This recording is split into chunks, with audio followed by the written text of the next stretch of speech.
Bonjour chers élèves, et dans cette capsule, on va compléter les glucides complexes.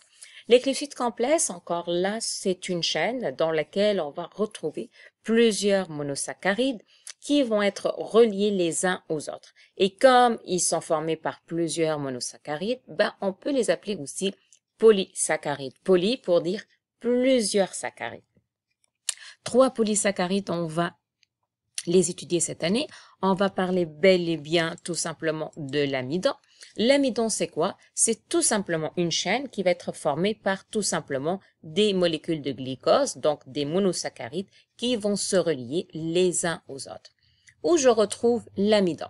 L'amidon est un glucide qu'on va le retrouver principalement dans les grains, dans certains légumes et dans les légumineuses. Donc, ça va être vraiment la réserve de sucre des végétaux.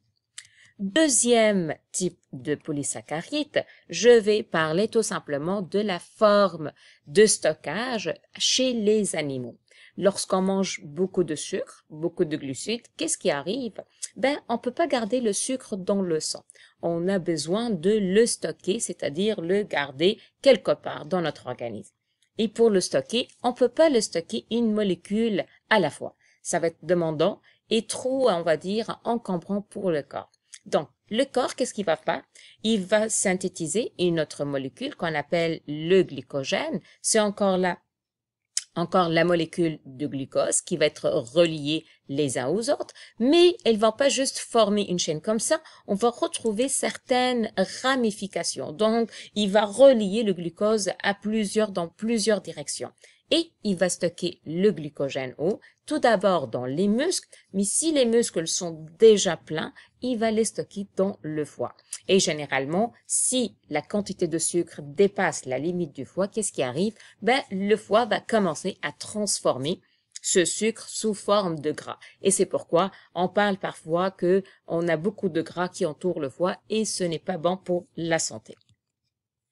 Le glycogène ne se retrouve que chez les animaux, donc on le retrouve jamais chez les végétaux.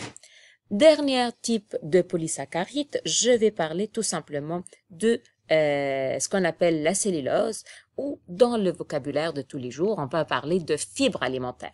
C'est quoi la cellulose? Rappelle-toi, la cellulose encore, c'est une chaîne alimentaire formée initialement par l'assemblage de la molécule du glucose. Toutefois, durant ces liaisons, le glucose va se lier d'une façon particulière. En faisant une rotation, ça va créer en fait des liaisons très stables. Et cette molécule, elle va rentrer dans notre organisme et on n'est pas équipé pour couper ce type de liaison.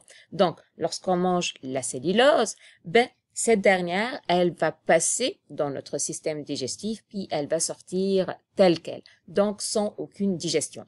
C'est pourquoi on dit que les fibres alimentaires, et je parle de la cellulose, d'accord, ce sont des aliments qui vont favoriser le transit intestinal, donc, et ça va réduire l'effet de constipation si la personne présente ces symptômes.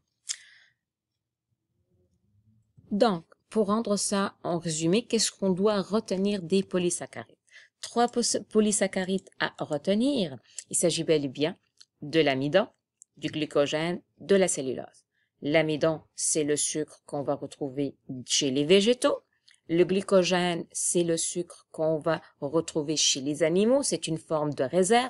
Et la cellulose, c'est un sucre qu'on va retrouver encore chez les végétaux et principalement dans la paroi cellulosique, mais c'est le seul sucre que l'être humain, il ne va pas être capable de le digérer.